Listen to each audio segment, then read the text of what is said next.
Kuala Lumpur, sikap pemimpin parti tertentu dalam kerajaan perpaduan yang cenderung menjadi hero dengan mengkritik rakan gabungan secara terbuka berisiko menjejaskan kerjasama yang dibentuk atas dasar kompromi.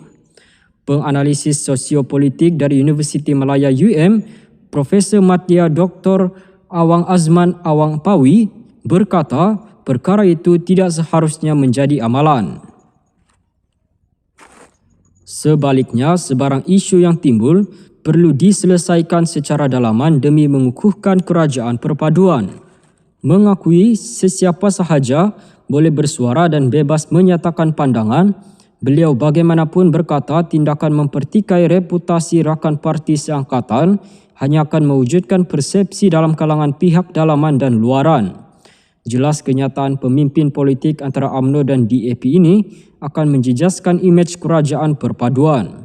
Justru perlu ada penjelasan dan pencerahan di peringkat dalaman supaya tidak timbul pertikaian.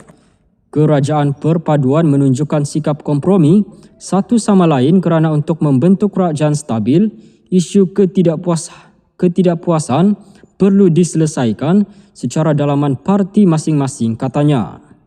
Beliau berkata demikian mengulas tindakan beberapa pemimpin UMNO dan DAP yang berbalas kenyataan berhubung keputusan UMNO dan memohon ihsan pengampunan diraja bagi membebaskan bekas Perdana Menteri Datuk Seri Najib Razak yang kini sedang menjalani hukuman penjara.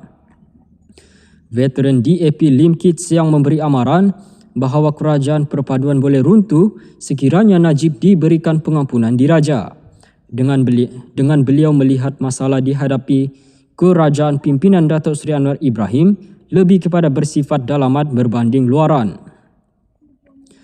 Membalas kenyataan itu, Ahli Majlis Kerja Tertinggi MKT UMNO, Datuk Dr. Muhammad Puat Zakarshi mendakwa Pakatan Harapan PH khususnya DAP takut terhadap usaha dibuat UMNO untuk mendapatkan pengampunan diraja bagi Najib.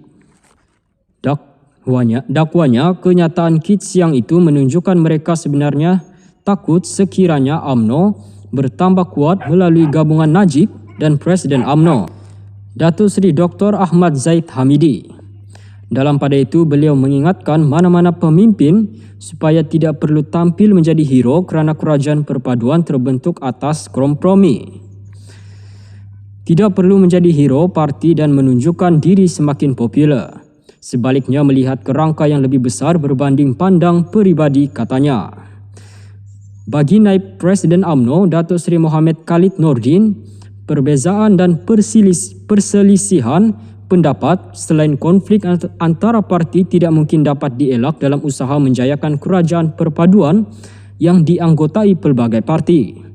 Beliau berkata, semua itu lumrah dalam berpolitik dan pastinya dari semasa ke semasa ia tetap akan wujud dalam kalangan parti yang membentuk kerajaan. Ahli MKT UMNO Datuk Nur Jazlan Mohammed pula mengingatkan bahawa DAP sebenarnya menjadi liability bagi rakan gabungannya dalam kerajaan perpaduan dalam usaha memikat semula sokongan pengundi Melayu. Beliau berkata pakatan dengan DAP akan menjadi cabaran kepada UMNO untuk memenangi semula keyakinan orang Melayu, terutama dalam menghadapi pilihan raya negeri akan datang.